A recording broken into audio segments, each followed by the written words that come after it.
yeah, this whole idea of like teaching. When, like, how did you get it? Why did you want? Why did Uh, you? Teaching was like always in my pocket as something I was going to do. Oh, really? Yeah, my entire family are teachers. Like my older sister is at teachers college right now. My younger sister has been teaching for years at this point. My dad taught for 30 years. A bunch of my aunts and uncles are teachers. So it's surrounded by educators. Oh, I mean, like I used to learn physics. Like I learned about the theory of relativity at like 10 years old because my dad was a high school physics teacher. So did you find they talked a lot about like the dynamics of school or classroom in front of you guys, or I not would too much? find it was interesting. You get a mix of like empathy for the situations for kids. Like yeah, you get a mixture of like a lot of empathy towards what they're going through, and Right, like you learn a lot about the community right, that you're in and the school that you're in. Like right. my dad taught at my high school, Oh so wow, which is that must have been a trip. yeah, I mean, it's great when you need lunch money and you're Yeah, like, I yeah, need yeah, $20, and he yeah, goes, I gave you 20 yesterday. What happened to it? And I was like, it's gone. I need another $20. yeah. Well, at least he's right there on site. Yeah, But yeah. then, what's the flip side of that? What's The flip side of that is you find out from your parent that you're in trouble before any teacher has talked to you. So I was in my English class in grade 9. A note got passed around. Somehow the teacher somebody told her it was me who wrote it, yeah, even though I had nothing to do with it. I had yeah, no idea what was on it. yeah. Um, and then my dad finds me and he goes, "Hey, Nadine, like Favreau is angry with you." I went, "Why?" He's like, "Because you wrote that note." I was like, "What are you talking about? Like, I have nothing to do with this." Hmm. And he was like, "Well, you got to go clear that up with her." So then I like had to go and find that teacher and Right. find out and be like, defend myself. And But at then, least he gave you the heads up.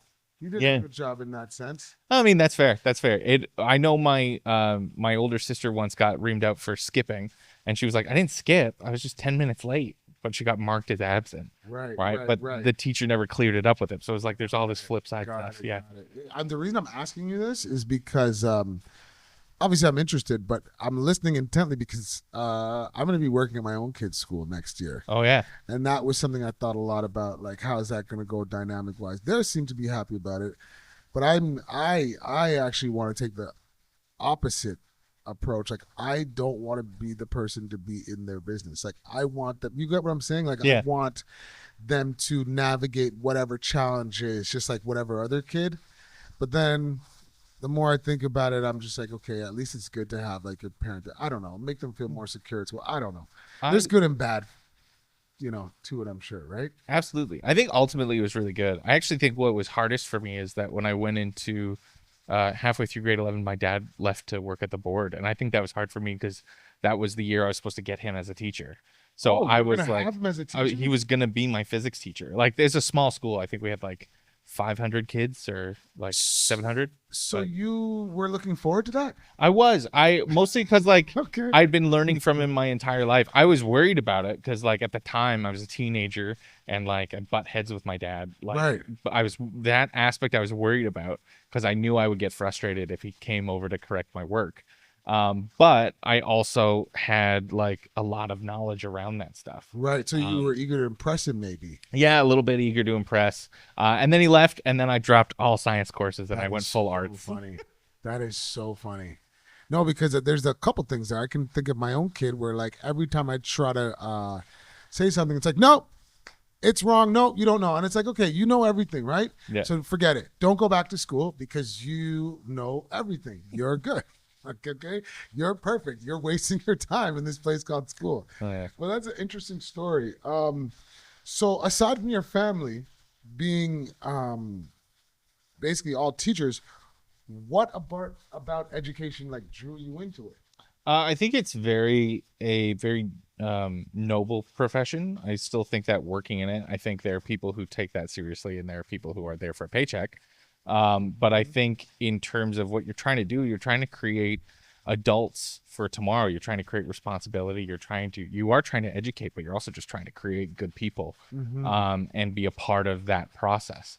Um, Right. and I saw it with my dad, but I see it now, right? Like especially as a male teacher going through school, as an educator, you become a parent for a lot of kids, especially if they don't have a dad who's around. I remember they told us that in teachers college. Yeah. They went, "Hey, male teachers, congratulations, you're dad. Like for a lot of your kids coming through, you're dad now. So you need to take that really seriously." And so like I had friends who my dad would essentially, they'd come over and visit my house, but they had him as a teacher. So like he was a secondary parent in a lot of ways. Yeah, I Yeah. can see that. I definitely got jealous. There were a couple of times I got jealous over it. Yeah, because I was like, that's my dad. Like, you Yeah, know, but get then, your own dad kind of thing. yeah, but I got to a point where I was like, I also knew their families, and I was like, you kind of need this guy. Like, I get it. Like, I do get it. Oh my God, Um, that's so interesting. But I think it's, yeah, I think it's a That is so position interesting. of, it's a really powerful position that you can really impact children and help set groundwork for who they're going to be as adults. Yes. And it won't happen with every kid you teach, but like you get a handful and you can really impact where they go in the direction they take. And I think it's something you have to be extremely careful with. And but I think it's very impactful. And I just see as well, like I did a lot of time outside of education, just working in the field and meeting people in their, or working in different fields. Like I did Starbucks for years. I did film work for years. Like I managed a Starbucks. I became a cinematographer. I worked in sanitation briefly. Like I did all these different jobs to try to meet all these different people. And what I saw was a lot of young people who with social anxiety coming into work and then just sort of needing the guidance of, well, how do I navigate this this new world? Right. And like, how do I do this adult thing? I guess. yeah, like, okay, I need this and I need to balance my responsibility with what I want and all those things. And, you know, you saw different levels of it. But when I decided to move back into education, I started working summer camps. Right. And that's when I saw like a lot of young men with a lot of anger issues. Right. And I was just taken aback by being like, oh, I knew these guys growing up. I knew these guys at work. Right. And I can help give skill sets to some of these early on. Right. So that they don't hit the same pitfalls of guys I knew growing up. I had a friend who had a lot of anger issues and ended up right in court for assaulting somebody. And I remember him talking to me and having a private conversation where he talked about going to therapy for the first time and learning how to ride the emotional wave. Like ride that when he's at his peak, that's when he can't make a decision. He's got to wait for the wave to go back down. Right. And the first summer camp that I worked, I met a kid who that's what he needed to learn. Right. He needed to learn that part of it because he'd get the peak and he'd just lash out at kids. And he was an older kid. So he'd be lashing out at younger kids because he's upset over a game. Right. But he doesn't know how to just wait for the other side of it. So I remember talking that through with him and being like, you know, when you feel like all the way up here, right? He goes, yeah. Like, that's how I feel right now. And I was like, okay. So before you do anything, you just need to wait till the bottom of that thing. Right. And I'm your camp leader. So you just tell me, right? If you walk away from a situation, I'll know that's what you're doing. Yeah, no, that sounds very similar to strategies that teachers use. I know we have not done a formal introduction, but this was already a good talk. This is Thom. Thom is a fairly new teacher. Yeah, I'm in correct? my second year. Second year, and you primarily work in rural areas currently. Yeah, currently. Okay. And so I just wanted to set the stage for our audience. I think that's really interesting what you're saying. And the whole time you're speaking, I'm thinking about your dad. I don't know your dad, Yeah. but like the impact that your dad made to make you feel like, or to empower you, make you feel like, and perhaps your parents and other people in your life, or your mom as well, right? But the fact that you specifically saw other male students and thought, I can support you. I can help you. I have the tools to be able to do that. It's interesting. It's almost like your dad seemed to have been that like role model, and you kind of like took his lead in terms of that like mentorship role. Yeah, I would say. Which was really, really interesting. So, and now that we know how you got into education and kind of like the background and everything that you bring, we spoke briefly earlier about how you are having a different experience here in your rural setting right now versus where you practice teaching, Yeah. or what we call your practicum. Yeah. So can you maybe speak a little bit about that? Like, where did you do your practice teaching, and what are some of those differences? Like, how did that shape your perspective in terms of teaching? Yeah. So I did my practicum in Wales, in Cardiff, which is an urban city center. Okay. So, and they told us when we took that role, it was like, you're going to be placed in a rural school and you'll be placed in an urban school, and you'll get a little bit of both. But I managed to end up in urban schools both times. Okay.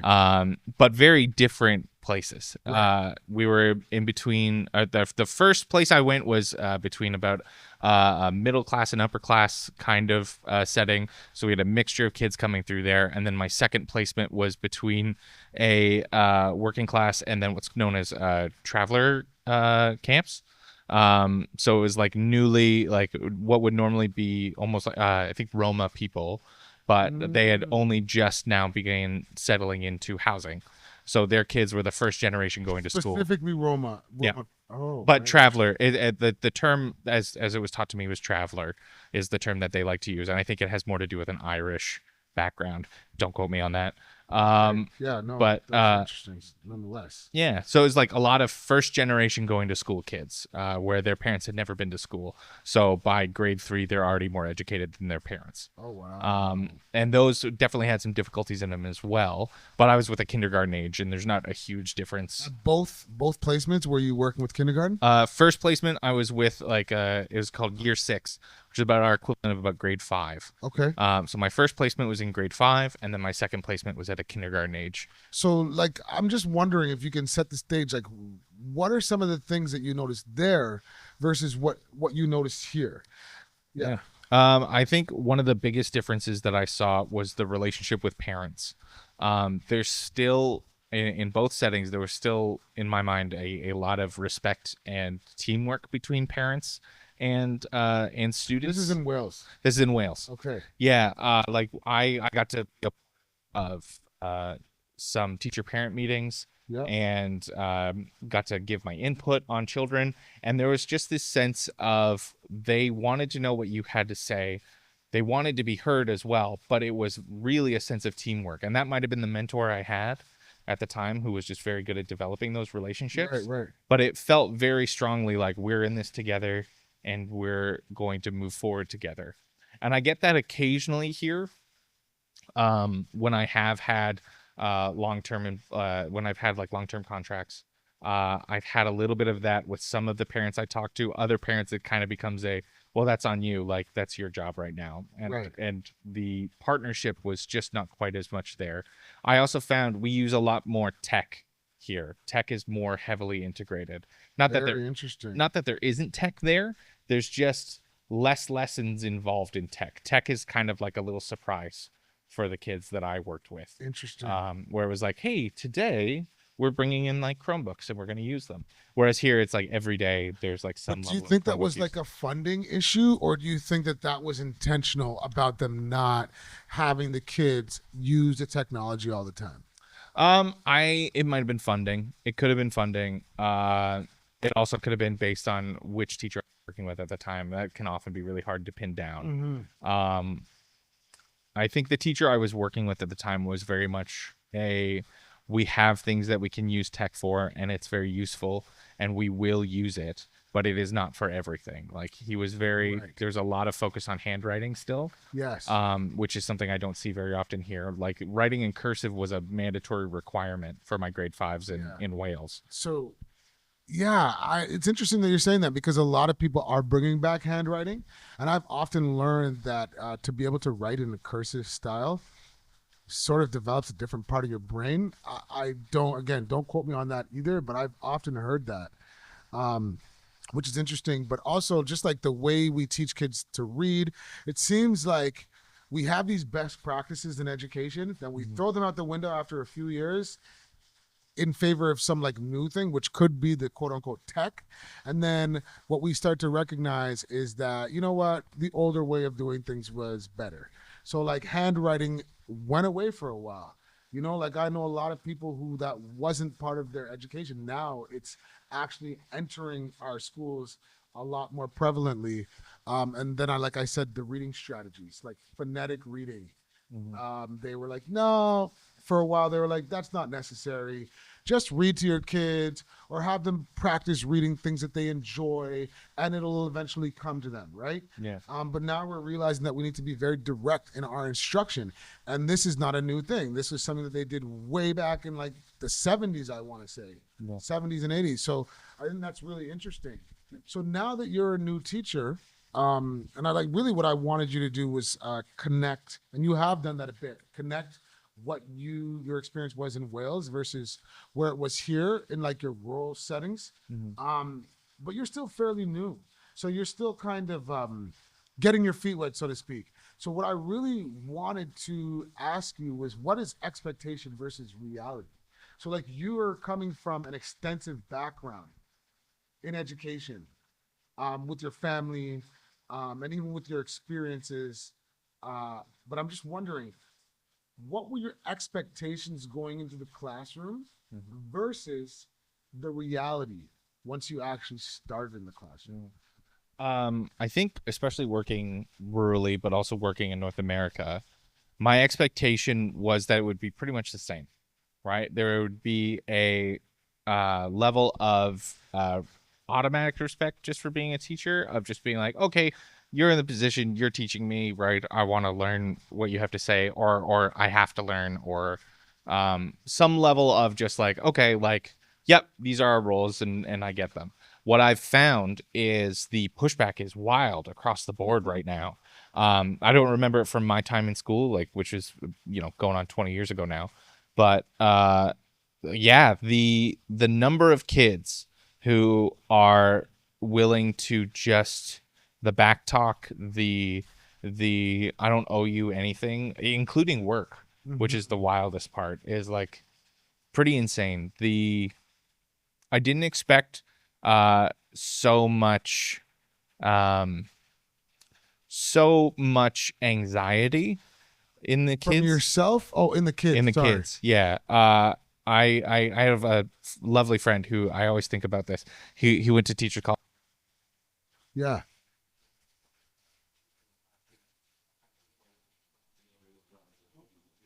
Yeah, and he just laughed and went, Mm-hmm. "My anxiety if I No. Yeah. I Yeah. are incredibly anxious Technical now." correction. Yeah. Yeah, kids are incredibly anxious. That comment makes me think of something though. I actually saw just on Instagram some kid talking about how the problem, what we're seeing now, is that a lot of adults and parents want to be friends Yes. with their children. So perhaps maybe that's what's contributing to maybe a lack of respect. Hmm. For myself, I will find that there are some behaviors that I'm seeing from kids as well, where I'm just like, I don't ever remember myself talking to an adult in this way. You know what I mean? So there's definitely something to be said about that. And I want to further what you're saying even more by asking, how do you feel like technology is influencing like the classroom space and what you're seeing? I think one of the ways that I'm seeing technology affect class is it has made a lot of work easier for kids, but teachers. I feel like the role of the teacher in that sense is to then, okay, if it's easier for them to do with tech, now you need to make the project more difficult, or now you need to up the expectation, Mm-hmm. because if especially with things like AI now, if you're saying go and write a paragraph, a kid knows to go to like something like ChatGPT and say, hey, write a paragraph about this and write it like you're a grade 7 student, or write it Right. like you're a grade 5 student. Exactly. They can get around it. They don't need that. So you need to go, okay, if they have access to that, how do I adjust this project to make it still challenging for them? So they still have to think, so they still have to go through it. And what I'm finding, I think that's a huge part of anxiety in kids now, is when you don't meet that expectation, they're bored. So because they're bored, you're useless, right? You as the teacher are useless. They get it already. It's fast enough, whatever, right? Get out of my way, kind of thing. So Mm-hmm. you get the response that way. But when it's hard, they don't know what to do, because they go, well, I can use the tech all I want, but I have to like think my way through this, and I don't know how to do that. So you get this huge pushback, this anxiety and this anger of just, well, how could I possibly do that? I don't know how to do that. It's not easy. And I think it's about reminding children. I think children need to understand school's not supposed to be easy. And I think tech has made things incredibly simple for them. And as educators, it's our job to go, okay, they're going to use the tech. They have the tech. So how do we make this a more challenging project as a result? So instead of write a paragraph, right, on this thing, you go, okay, write a paragraph and then break that paragraph down and explain it to me. Like I had a project where I had students write a one page story, right? I just needed you to write a 1-page story. It could be longer than 1 page if you wanted to. And I had kids who wrote incredible 8-page long stories. And I had students who got AI to generate one for them. And what I found was what I did was I took the ones who AI generated and I went, okay, you've clearly AI generated. You go, how do you know? And I go, okay, well, explain what this sentence means. And I go, I don't know what that sentence means. And I go, yeah, exactly. So, okay, you've done AI generated. Now you need to explain your work to me because you AI generated it. So let's analyze this paragraph. And I'm going to highlight things. You're going to tell me what they mean. And if you don't know what they mean, I need you to go look it up. Or I need you to change it so that it makes sense to you. Right? But now you have to edit this work and understand that it doesn't count that you got somebody else to write it for you. It doesn't count that you got this tech to write it for you, because you have to still be able to think and critique and work through this process. You have to be a part of it. You can't just be a bystander to it. Right, exactly. Yeah, there's a lot that I'm getting from what you're saying. A lot of similarities with my own experience. Yeah, in some ways, I have seen a culture of, well, I'm done, so I expect a good mark just because I did it. Yeah. You know what I mean? And Yeah. now you add in the AI generated work with it. It's like, okay, well, I'm done. Move on to the next thing, and I'm bored. But you're not bored because you haven't actually like thought through things, and you've just written a prompt and gotten some type of technology to do the thing for you. And I also think, though, at the same time, there's a level of teacher responsibility, I think, to be a bit more creative in the types of assignments that we give them. So you gave an example, you do the paragraph, and then I need an explanation. I want you to break down what you meant by this, and there's something there, which is also a valuable tool because now they're using their speaking skills to explain to you what they're doing. But it is a hot button topic in education right now. Like a lot of teachers are struggling with how they're going to use things like ChatGPT. And just to add to the technology piece, one thing that I'm seeing a lot of is cell phones and being able to manage and control that cell phone. So again, on the same topic of technology, how are you dealing with that? Is that a thing? Has that been a thing for you? I mean, absolutely. I mean, even with the federal sort of mandate of no cell phones in class. Yes. Right. Like you have kids who can do that, and those are the kids who either just got a cell phone, Right. so it's their first time having one, or kids who don't have one. But the ones who have had it for years don't know what to do. They try to hide it. Right. They try to hide it in their desk or hide it in their pocket. Exactly. So a lot of I the always know when they're doing this, when they're looking down. oh yeah. It's like, okay, I can't see the phone, but like nobody's just looking down at their lap. Yeah. Oh, absolutely. Guys.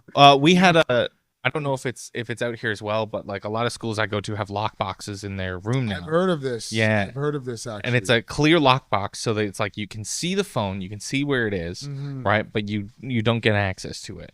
Or there are students who have specifically been told by administration, okay, you start your day, you come in, you bring in your phone, you put it on the desk, right? It's been proven that you can't be trusted with it. I would prefer if they kept them at home.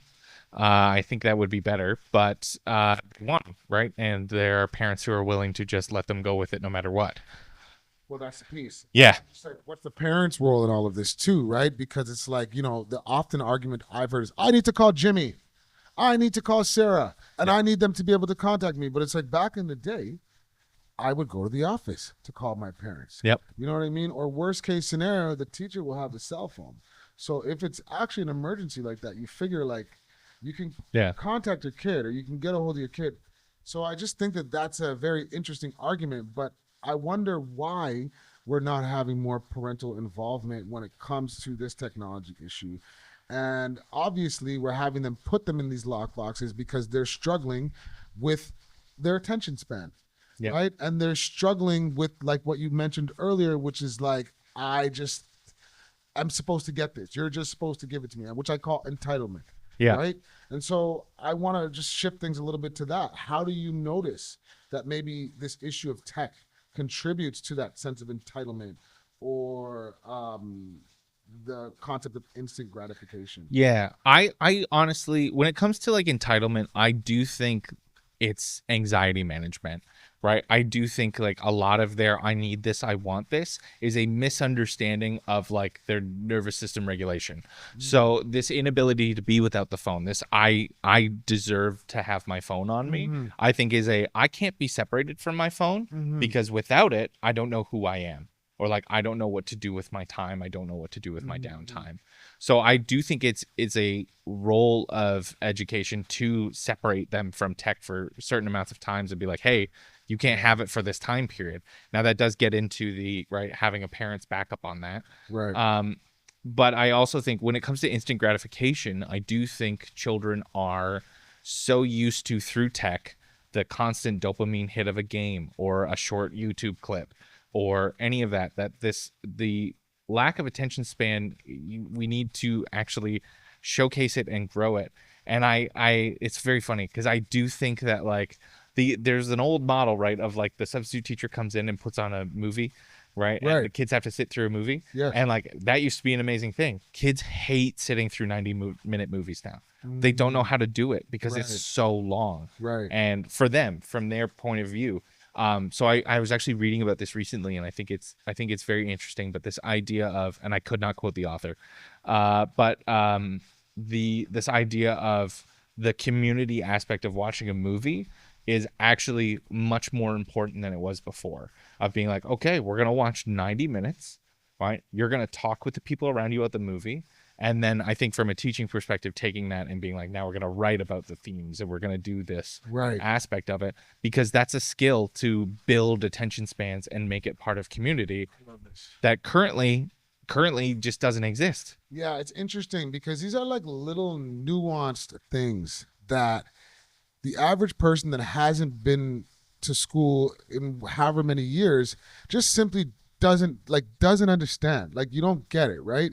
It's like people try to compare their educational experience with what's going on now, and something as small as that, like, it is actually, and I've seen it too, it's very hard for them to sit there for an extended period of time, even if it's something that you think would entertain them, like a popular movie. Yeah. And it's made it so that, like, things that I think are so common and took for granted in the past, like being together in a place where we're not all staring on our phones but staring on a different screen, is now an important task, just to be able to talk about it, which is like, it's kind of sad because it feels like we're like lowering the standard. The bar is like super low.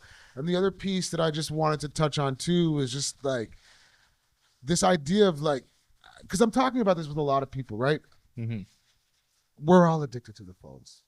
Every single one of us are addicted to the phone. Absolutely. And I know there's somebody there watching saying, I'm not addicted to my phone. No, you're just addicted less to your phone than the person that you're thinking of, right? So like, and I'm trying to figure out how we can take the technology, how we can take the phones, the screens, whatever else, and actually like reframe it and use it for good, because we know all the negative things, right? We know the swipes give us that dopamine hit. We know the addictions that the screens are doing for us, but like I was talking with a friend not too long ago, and it's like, when I was a kid, on the weekends I would wake up and I would watch cartoons, and I would spend a long time watching cartoons, but I feel like it didn't have the same effect. Like, fast forward to today, where I just saw something on Instagram where somebody was basically advocating to get rid of this popular show called Coco Melon, which a lot of young kids, and it's because they're doing all kinds of research on it to get these kids addicted.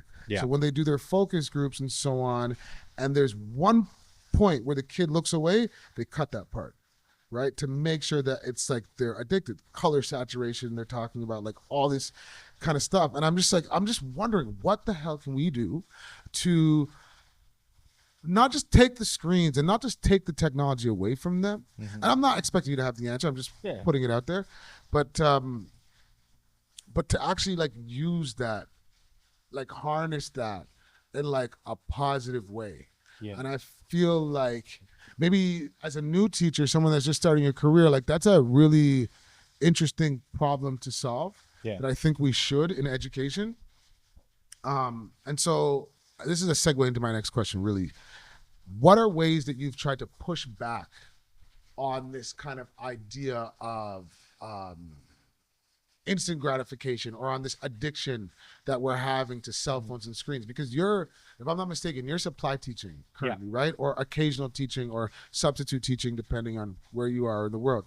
So the question is, like, as a teacher coming in and dealing with that, you just talked about how the fact, like a movie, that won't work, right? You just spoke to that. So how can we balance this? How can we push back on it? Or what ideas might you have based on things that you maybe have seen, you know? I know it's a long-winded question. No. Pushing back against technology as like the addiction aspect. I mean, I think one of the things, especially when it comes to cell phone use, and how often we see children stuck on these screens, is trying to reframe what they're for. Like, what are cell phones for, right? And they are communication devices, there are access to media, there are access to the world, but really, like, we all carry around in our pocket all of human knowledge, right? And good or bad, like false or true. And I think a big thing that needs to be taught now in education is how to disseminate information and understand who's telling you this information, why are they telling it to you, is there an ulterior motive, right? Are they at the end of the day, like, is this fact, is this fiction, and how do you do that? And I think the being able to go through an article, understand who it's written by, and what they're trying to get out of it. Are they just trying to pass along information, or do they want you to buy their product or whatever? Yeah. No, this, what you're saying, I'm listening to you, and it's really making me think of, because like in my board we have something called a media class. Like that's like something that they get graded on, but I also feel like that's an afterthought in teaching that, because it's like attached to language. When you're teaching like English, it's just like a separate mark that you might get for media. Having said that, the media and the what do they call it, fake news, and the various different places you can get information from have become such a important thing right now. Like I've been guilty of that myself. I'm scrolling through Instagram, I see something, see my friend the next day, hey, did you hear about that? No, that was fake news. Really? You know what I mean? And then I do my research, and then I'm like, oh shoot, I should probably not go around telling people this. But the thing about it is that I feel like maybe we might be wise to have like a social media like class. You know what I mean? Like that should be like embedded in the curriculum so that kids know what they're getting into before they actually get into it. Because what we're dealing with, like you're saying right now, are kids that, depending on what stage they've received the cell phone at, there's degrees of knowing how to like navigate that and deal with it, right? And the ones that have had it from a young age, obviously without the prior instruction or knowledge about it, are just, they're fully addicted. Like you're fighting them to get that device. I had a conversation with my last class. So I had a long-term occasional where I spent 3 months with a grade 7 class. And I had a conversation with them early on. I went, how many of you have had, like, everybody put your hands up who has access to a cell phone now? And hands go up. And then I just went year by year, and I was like, when you hear the age, right, put your hand that you got the phone, like put it down if you got it. And I had like 4 or 5 kids in that class who had it since they were 3 years old. No way. They'd had cell phones and smartphones since they were 3 years old, and it was insane and maddening. But like, they need to know and understand what it's doing, what it's again, and how to use it properly and how to understand it, Mm-hmm. right? And how to utilize it in a way that's productive. I do actually, I think of us as being in kind of like a technological dark age right now. Dark age in the sense of nobody knows what's true and what's false, right? Or sorry, yeah, I said that right. Yeah, yeah. Nobody knows what's true and what's false. And based on what echo chamber you're in, like what you want to know, it's very easy. I have, I won't name any names, but I know some people who they actively search on the internet until they find their point of view. That's what they're doing. They ignore anything that's against them. They dig and they dig and they dig, and once they find the thing that backs them up, they cling to it. And that, to be fair, there's a saying that actually touches on what this is, but this is a common human thing Yeah. where we go in search of people and information that validate our perspective and the way that we feel about things. And what also doesn't help is the fact that when you have the Googles of the world and the YouTubes of the world that basically use their algorithm to basically figure out what you like and what you dislike, and to just feed you a steady dose of what they know that you're going to agree with and accept. And these are conversations that it's really hard to have with young kids because they're just literally not there yet. Right? I have something for that actually. I think on any app that they're on, I go, okay, I want you to like take out your phone, take out your tech, Yes. and search pink dragons for me. Search pink dragons. That's Yeah. all I want you to do. Do that, like, and then go search some other stuff you want to do, and then you're gonna search pink dragons again. Go some stuff you want to do, and then you're gonna search pink dragons again. How long until this thing starts feeding you pink dragons? And with something like, if you're, I mean, I know kids today aren't really on Instagram, but like if you're on Instagram and you do that, very Let's say quickly, TikTok. yeah, TikTok, very quickly they start sending you stuff with pink dragons in it, and you're like, are you interested in pink dragons? No, but like you've entered in information, it figured out, it's going, oh, you want this. So it's encouraging kids. I'm like, every once in a while, just throw in random searches. Like, it doesn't have to be related to anything. Mess up your algorithm. They're tracking you, right? These apps are tracking you. These apps are figuring out what it is you like and what you want, right? So mess it up. It can't do anything. It can't do it properly if you throw random searches into it. It's like, I know that this happens, but why does it bother me still? Oh, I yeah. don't know. I know. Like, you're like, human nature, just the worst. Yeah. Yeah. Okay. So I just want to actually talk about a project that you mentioned, because the whole thing that we're talking about really is this whole idea of meaningful learning, right? And how AI, or not even AI, technology may or may not be supporting that, right? Meaningful learning. And when we spoke, you spoke to me about a powerful community project that you did. I don't think you were able to like fully see it through. Yeah. But it reminds me a lot of something that I've done in the past, which is called a capstone project. Yeah. Which we talked about, a community action project. And I would love for you to maybe explain that a little bit more. And the reason why I'm going to give people the rationale is because I feel like this is more, what's the word I'm looking for? This is more related to where education should be going. Mm-hmm. And so, yeah, I'll just stop there, and maybe you can speak to that project a little bit more. So at my last LTO, my last long-term occasional, I was doing a project that was community-based, and the whole point was kids would have to go into their school community. They'd have to find a student, a teacher, and an administrator who all had the same problem with something that was going on in the school. And then from there, they'd have to come up with a plan to solve that problem, right? After they'd come up with a plan to solve that, or an idea, I think I had made them come up with 3 different ideas of how to solve that problem. Then they had to come up with a presentation about solving that problem. And you have to talk with your administrator about it, but get an administrator to come into your classroom and have the kids present to that administrator.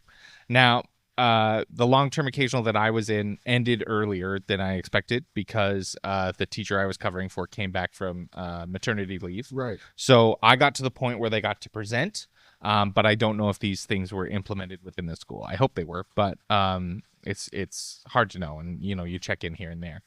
So the idea was they have to find this community project that affects all these different levels of the school, and how do they go about fixing it? And it's very interesting. You get a spread of different problems that come forward and different ideas, and I'll highlight two of them. Yes, please. The one I'd love to highlight is you get this whole thing that happens with, you have these low achieving kids, right, who they don't tend to do well in typical school. They love this project because, especially if you embrace what it is they asked to do. So I had kids approach and say, we need a swear room, right? They're trying to throw me off. They're trying to get me to say, no, you're not allowed to do that project, right? No, that's inappropriate for school. And I went, okay, cool. How are you going to make that happen? Right? Where is that going to be? And instead of saying no, she's being like, okay, that's an interesting thing. What you kind of created is you want a room where people can go and be angry, right? You want a space. You're angry. You want to find that. So what does that mean? Like, you need to look into, and I would do weekly meetings with every group, right? Every week I go, okay, I need this person to come talk to me. We're going to have a 10-minute meeting. We're going to go over where you're at and what you need to look at next. And with those guys, right, they were shocked when I said, absolutely. Yeah. Swear room in the school. All right. How are we going to go about doing it? Let's figure it out. So they didn't know what to do at first because they thought they were getting really into a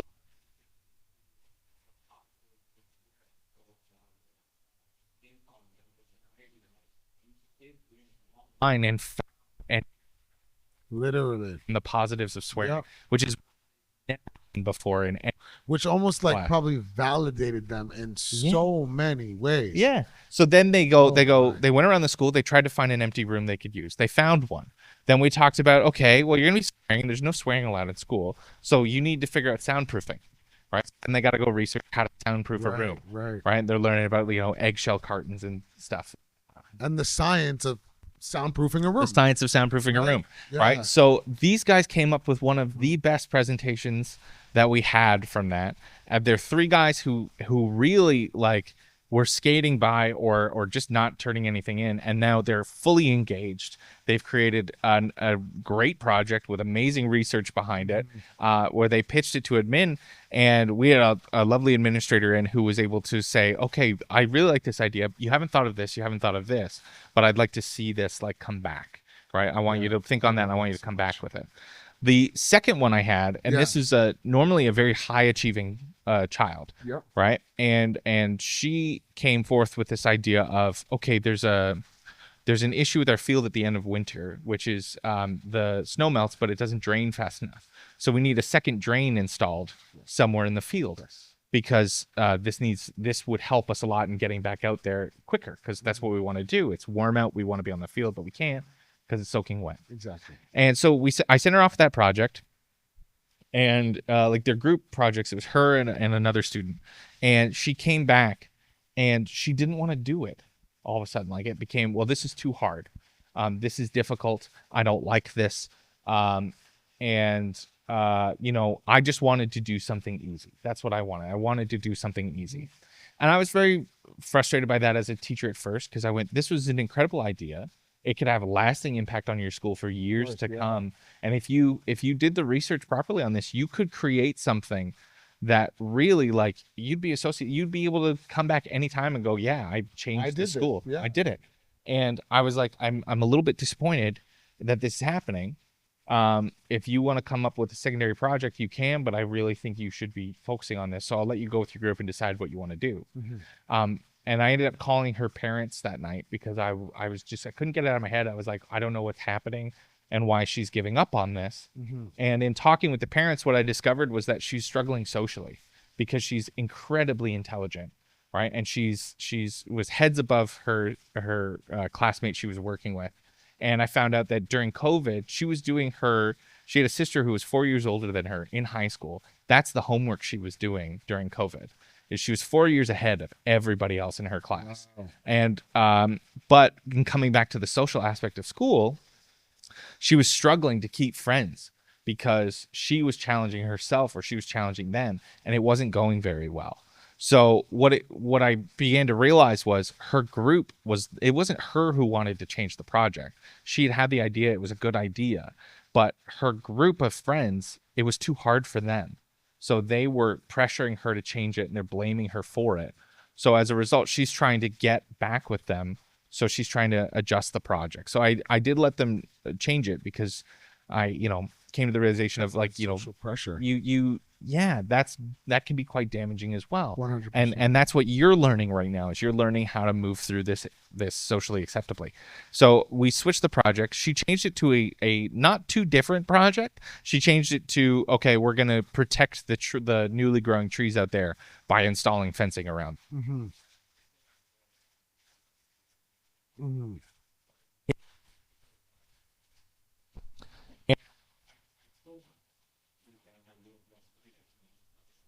Mm-hmm. Yeah, 100%. And to be honest with you, there's learning in that. I'm recognizing there's value in that as well, because this idea of pitching an idea to somebody or to an entity, like, I mean, that could extend to speaking in front of a room of donors, to, like, whatever, pitching to some angel investors for your next business plan, right?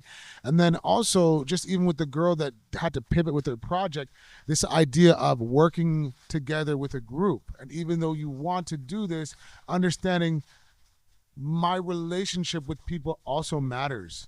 Yeah. You know what I mean? Like, there's a lot of value in both those two examples that you just shared, which I find that you'd be hard pressed to find if we just said, okay, everybody, now we're doing a math test. Yeah. You know what I mean? So I just feel like what you just explained is more attuned to real life than sitting down and doing this hour-long test. Yeah. Especially because I can take out this phone out of my pocket, and whatever math question I have, I can ask Google, ChatGPT, and like 5 other different like search engines what the answer to that question is, right? I'm not saying don't learn math. Okay, I don't want people to misconstrue what we're saying, but this project is in large part different than what we would expect in a traditional classroom setting. Yeah. Right. And so, yeah, I just wanted to highlight that, because I think that that's really amazing. Even the fact that that sucks that you didn't get to like see it through. Mm-hmm. Right. But I do think that you instilled some really meaningful values in kids, like, especially with that swearing group, right? Like, I could see me being somebody that might want to do that. Like, I swear, and I know there are benefits to swearing. Yeah. People do it for emphasis. I've actually done some research myself, and I know that, like, let's say you're exercising, you're lifting weights, it actually will help. Swearing will help you get up that last rep, for example, right? Yeah. And it's not like, it's not always a negative thing. And I think that, like, I'm dealing with that with my kids right now, which is like, we're trying to just compartmentalize. Like, swearing is either good or it's bad. And it's like, no. Yeah. Like, people swear for positive things, right? Like, they swear for emphasis, and that's a longer conversation, but I just really like what that turned into. One of the things I love that they did is they, after doing all this research, went, oh, teachers could use it too. They went, like, this would be not just for students, this is for teachers. Because they went, how often do you want to swear? And like, at us. And you're like, you know, as the teacher, you go, oh, I never want to. I would never want to. But as the private citizen, you're like, all the time, constantly. I get in my car to go home, and that's what I start doing. Right. So it's just a level of realness. Yeah. Right. That we're not necessarily always privy to in education, because we have to be so buttoned up and like act the part. Right. But we're showing kids that we're also real people. So I really like that. Okay, I want to actually turn the corner for a second, and I want to talk about a little bit about like teaching systems. And we touched on this a bit, like your Wales experience as a student teacher, let's say, versus like your real life reality experience in North America. And so you talked a lot about team teaching. Yeah. And I remember in our own conversation earlier, you talked about how you really love the team teaching model, and you were kind of wishing that they did more of that here. Yeah. And one thing that's really interesting is I noticed that as well. Like, when I first started teaching, I taught grade 8, and once a week we would all meet. I think there was like 6 or 7 of us grade 8 teachers, and we would all meet. And it, especially as a new teacher, it was a game changer for me because I had all these veteran teachers, and I could see Yeah. what they were doing, and we would plan together, and we would just do everything together, and it was almost like building that camaraderie. There's a lot of things happening. Fast forward to now, and yeah, it's feeling a bit like you're in your own silo. There's plenty of resources out there. You know, your teachers pay teachers, and just a lot of things online, but it doesn't give that same type of like community building that you have Yeah. when you're doing teaching. So I just wanted to hear your thoughts on that. Yeah. And what were the differences? To be more specific, what were the differences that stood out to you when you were teaching overseas in Wales versus your experience here? Yeah. In Wales, I think what was amazing about it was, yeah, we did it once a week, but it was scheduled time. So we had two grade 5 classes and two grade 4 classes in the school, and we would all get together for half a day once a week. Right. So it'd be the afternoon. It'd be like we'd have lunch, and then we'd all be in this room together for the rest of the day. And they would bring in an outside teacher to take our classes, right? So there'd be like, I mean, not even an outside teacher. She was on staff, but like her job was to cover in that time. Right. And they would cover things like health, or they'd do gym, or they'd have more, they'd have a different type of class than they normally got during that time. But the 4 teachers would all get together, and they'd plan out for both grades every single every subject, right? But like one teacher would take all the math classes, one teacher would take all the art, one teacher would take all the social studies, one teacher would take all the science, right? And they'd plan, right, one lesson, but it's a lesson that would hit all 4 classes. Exactly. And what was incredible about it was just a back and forth of like, well, I feel like capable of doing that this week, or I've done a lesson like that in the past, so why don't I take this one and you take this one this time? Exactly. Right? And it would become this process of sharing knowledge and sharing strategies for how students would learn, because you'd say, oh, I'm going to try this, and they go, well, I've got a kid who struggles with the reading aspect, so do we have anything to help with that? Exactly. And one would go, oh, I had a kid who had that last year, here's how we can differentiate for them, right? And it became this wonderful experience of just getting to share with all these people your lessons, and then have lessons shared with you as well. And sometimes that would be in a way that was just, I've got these 4 lessons, 3 of them planned by somebody else, one of them's planned by me, and I'll teach all 4 of the lessons in my class. Or we'd have the opportunity of like somebody would say, okay, I'm going to come to your room, right, and we'll teach it together because I have this off time. Man, I feel like we've lost that so much. Yeah. Like the whole time you're talking, I'm thinking of many hands and saying many hands makes light work. Yeah.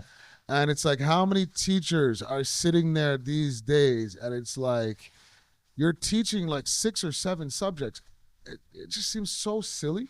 Yeah. And so like foolish, because it's not like we're not talking about anything that's like a new idea. Yeah. Right. It's really just common sense. But again, for some reason, we're having to talk about it because teachers are burning out.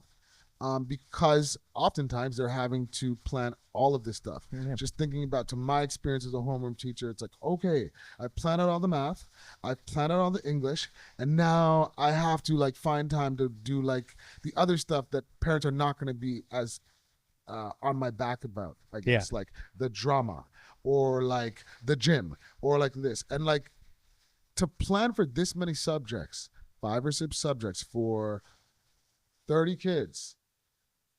If you don't have a system in place like ones that you're describing, it's not hard to find out that you cannot do this effectively. Yeah. Right? The biggest difference I've seen, right, is there I got prep half a day once a week, right, which felt overwhelming.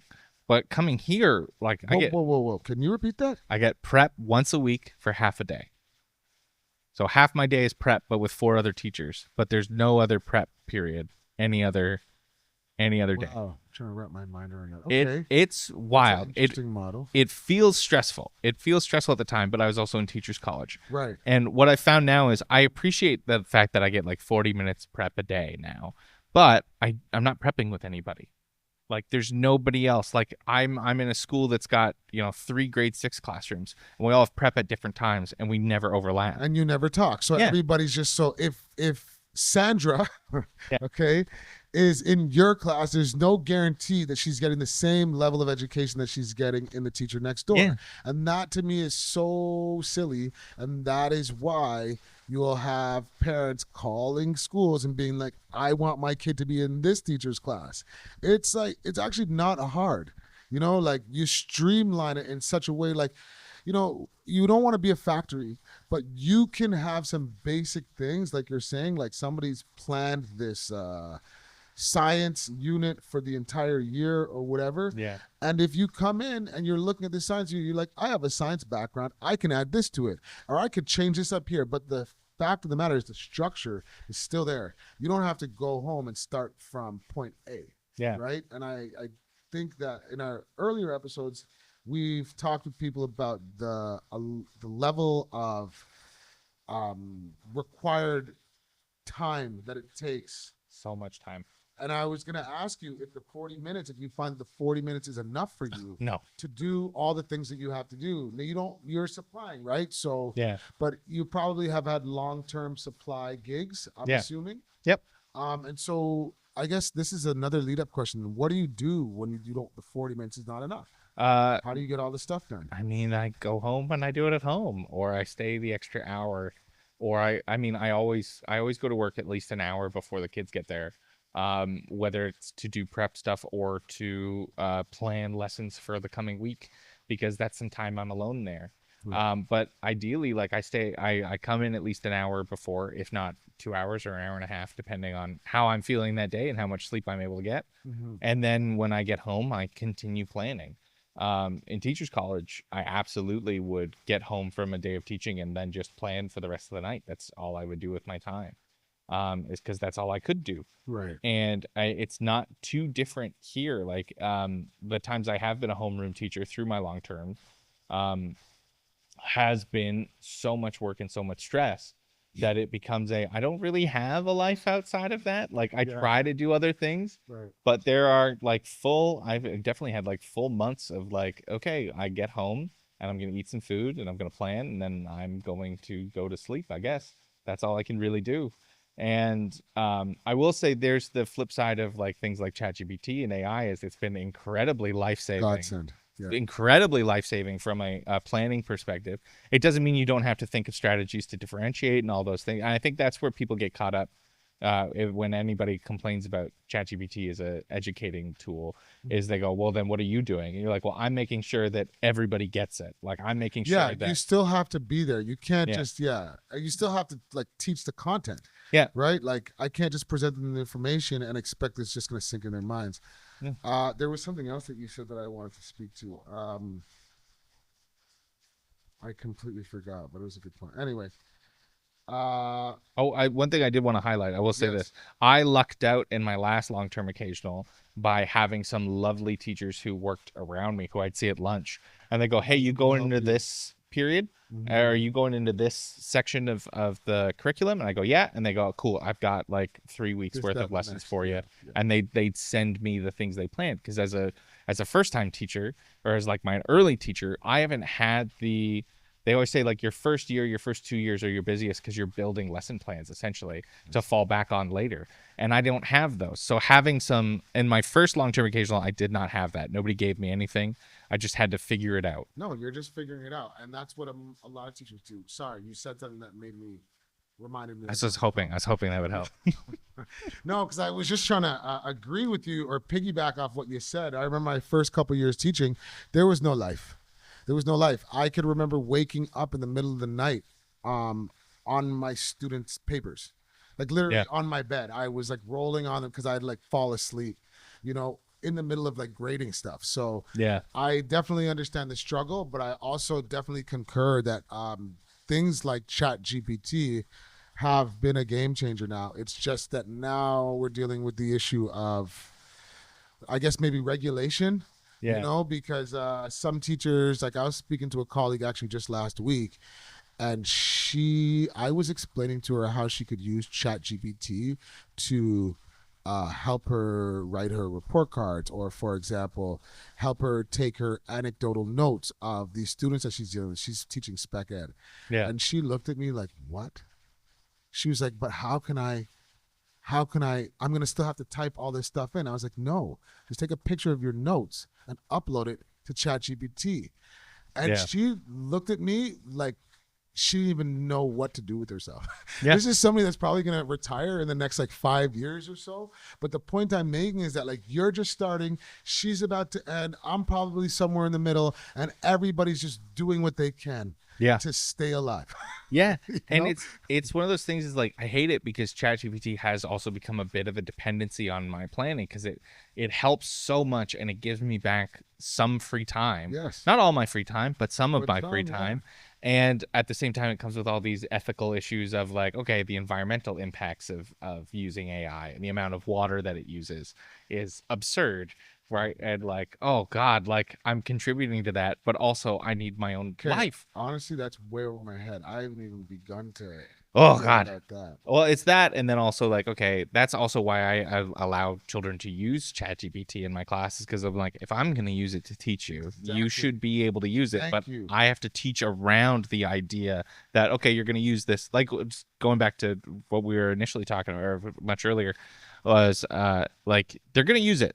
So, They're and going I'm to using use it. it. So we need to make sure that the work we give is challenging in a way that negates that and Or goes okay. to add to that, that we teach them how to use ChatGPT in a way that's productive and helpful Yeah. for them, rather than acting like it's this evil thing.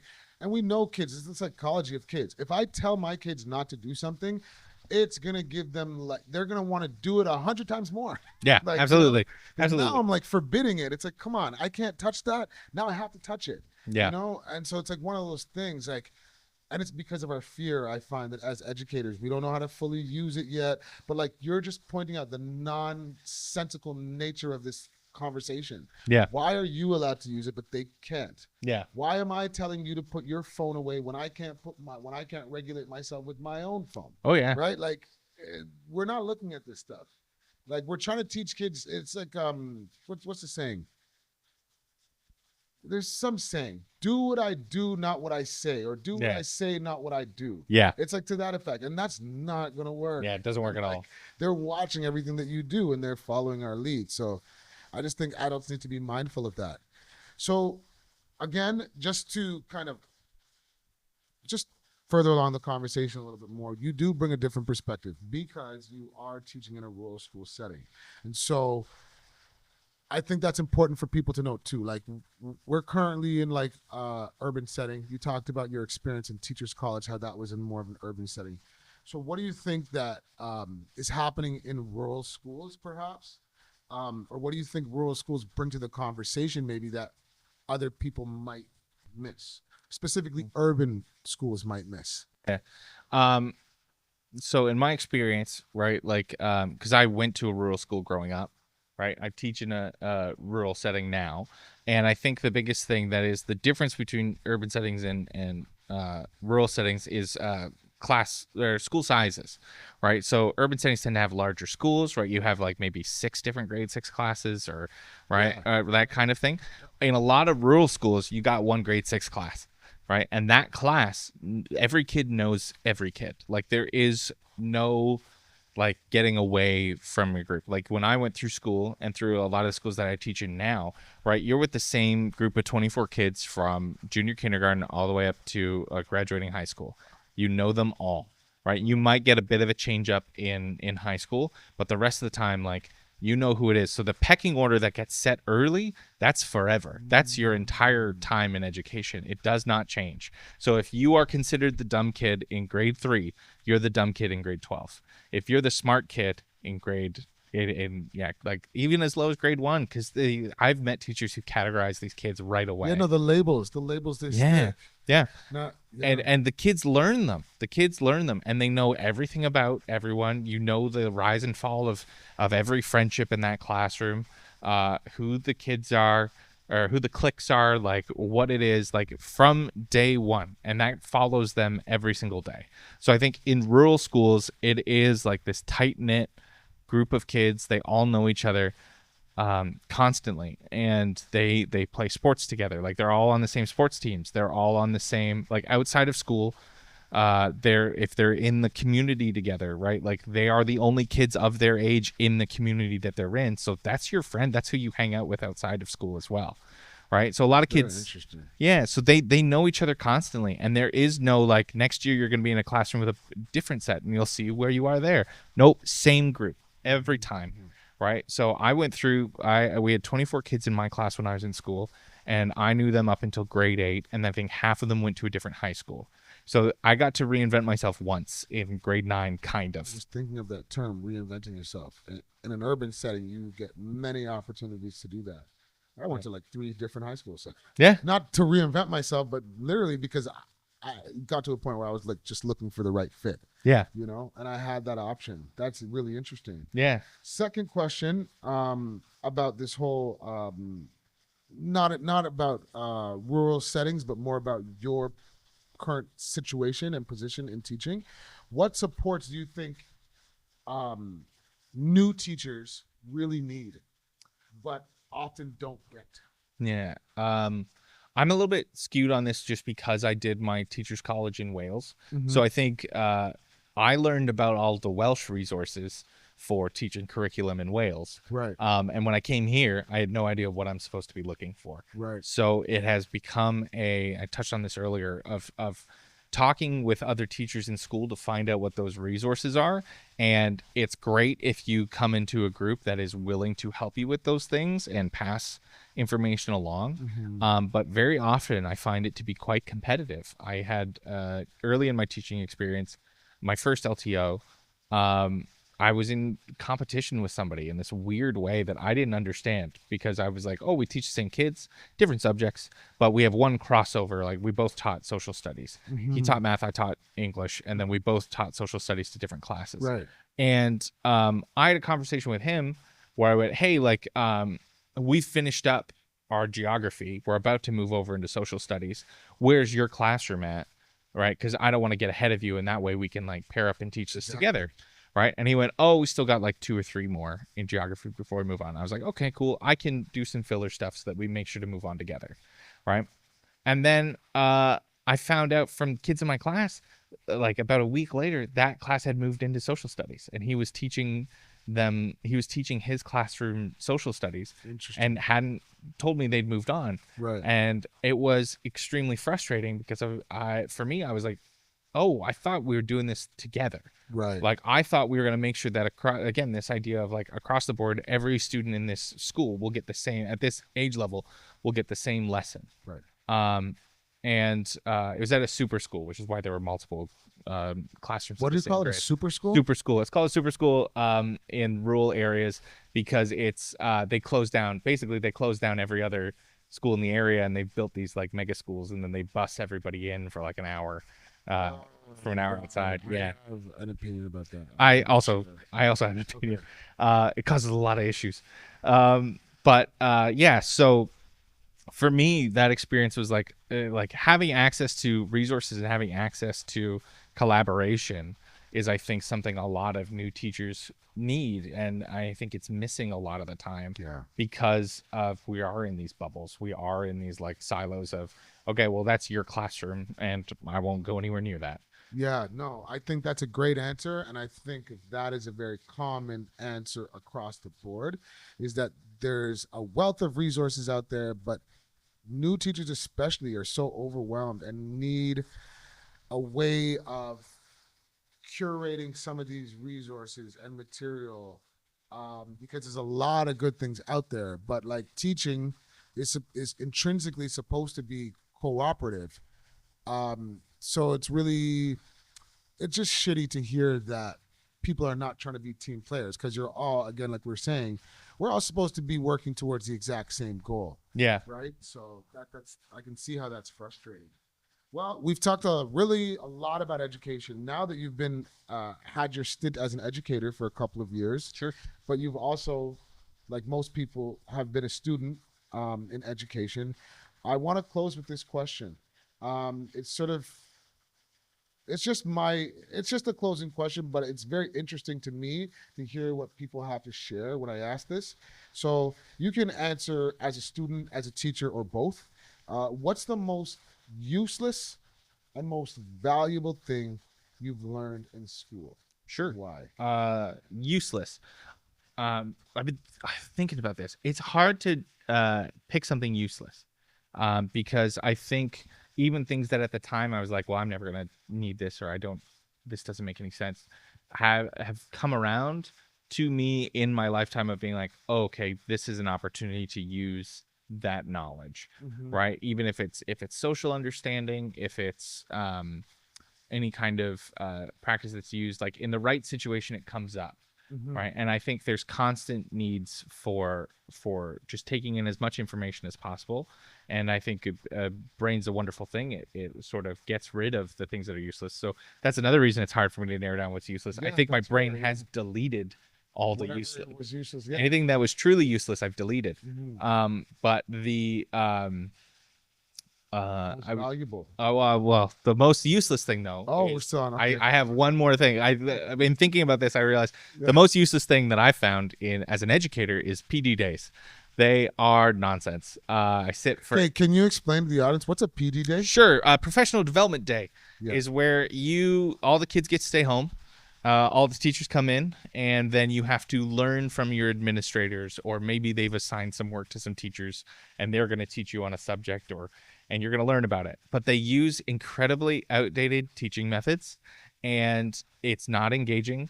It is entirely lecture style, and no teacher pays attention, is what I've learned. Yeah, I like how nicely you're putting it. It's basically somebody just goes up in front of the room and talks at you for like 3 hours. Yeah. And you're expected to implement whatever new thing it was into your practice. Yep. Snooze fest. Oh yeah. We had a PD day where it was like, hey, we don't have very much time left. So everybody get a book, and you're all going to read one chapter, and then you'll summarize the book to each other. And it was like, okay, so I didn't read a book and I don't understand it. I wish you just said, hey, today, just go read this book. And then we'll come back and we'll talk about it later. I will have to agree with that. I would say that's one of the most useless things. The reason why is because we're all teachers. Yeah. And like you can like I know when someone did a bad job of teaching a lesson. If you're gonna do that, come with a good lesson. Yeah. Like you can't just like say some stuff like that, because I know that you came up with that in the last 5 minutes, because that's something that I've done. Yeah. You know what I mean? Oh, that's it's so easy to tell. School. Like, don't do that. Yeah. It's such a it's insulting our intelligence. And to be like, I remember getting a lecture on why lecture style did not work. I was like, why would you do this as a lecture? You're telling me like how I need to do hands-on teaching and how I need to make sure that people are actively doing something. And instead, you've taught that to me in lecture style, telling me that this is a terrible thing that you're doing to me. And I just want to piggyback off that again one last time to just say to like, there's a lot of people that I speak to, and I'm sure some viewers, I'm sure people that we all know in our lives that are thinking that school should be like that. Just tell them to sit down and listen to what they're saying, what the teacher's saying in the front of the room. And that's it. They'll be fine after that. Yeah. You know, but we're speaking as like actual teachers. Like that's like, no. Yeah. Tell that to the kid with ADHD. Tell that to the 8 kids with ADHD to sit down and like to not do anything. There's about 8 kids in class who've got ADHD and they didn't take in a word. But the most valuable thing from a student and educator, and the thing that honestly through my working life has, it started in school, which is how do I meet the expectations of my boss? And as a student, that's your teacher. Your teacher's your boss, and they have expectations of workloads and what they want you to get in, and navigating the personality, because you've got good teachers, you've got bad teachers, like they exist, like, I want to believe every teacher comes in with the best intentions, but I know that inherently is impossible, right? There's going to be somebody, and I've had my teachers. I remember in teachers college, they talked about, think about the teacher who impacted you the most positively, and also think about the one who impacted you negatively. Right. Because what that's going to tell you is how you want to be and who you never want to be. Right. So the ones who are, my most valuable takeaway was learning how to navigate the personality of the person who's in charge of me, right? And say, okay, how do I meet their expectations while also getting what I want and what I need out of it? And when I moved into the working field, that was hugely helpful. Like I'd learned how to jump through hoops. And I went, okay, this person just wants me to jump through this hoop. Not that it's useful, but like as long as I jump through the hoop, and then I'll be fine. And like I for a long time, you know, you do this fight, and my dad says this. My dad talks about this because he told me how to jump through hoops in grade 3. This is he was like, hey, just so you know, they just want you to jump through a hoop. So just jump through the hoop. He was like, and he used to say, you know, you can. I used to not jump through the hoop. I'd run around the hoop. I'd show people the hoop. I'd set the hoop on fire in front of them, but I do everything except for hop through it. And if you hop through it, then they let you move on. Yes. So just hop through the damn No, hoop. that analogy's so good. I try to tell kids this all the time. I'm sorry, I was just like burning to respond to that because I told my son this the other day. But aside from him, I tell kids this all the time. School is a game. Yeah. There's a way to play the game. There's certain things that they want to see, whether it's you're answering the work in a particular way, whether it's the way that you're treating the teacher. It's literally a game. And some kids and some parents like try to push back against that, and that's fine. But if you don't get the results that you wanted, just know it's you didn't play the game. Yeah. It's literally a set of unspoken rules. And I think a lot of us know these rules. And it's like, if you don't want to play it, that's fine. Yeah. Like this is not to tell you you have to play the game, but don't be like, whoa, why is this happening? Yeah. And like school's not there. There's a lot of changes that we can make.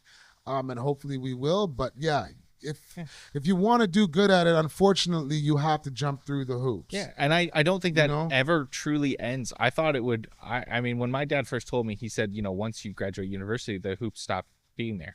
But I don't think that's true. I've found hoops in every job that I've ever been a part of. No, it's called politics. Yeah. It's literally called politics. And you're always going to have that person that's going to act this way because of whatever reason. And it sucks, right? Because you can build your own trail or create your own path. But if this is the path that has to go through this individual, unfortunately, you have to play the game. Yeah. And for better or for worse. There's a hoop I'm jumping through right now, right? The hoop that I'm jumping through in this very moment is I have not named names. I have not said an administrator by name. I haven't named a school. I haven't named a school board.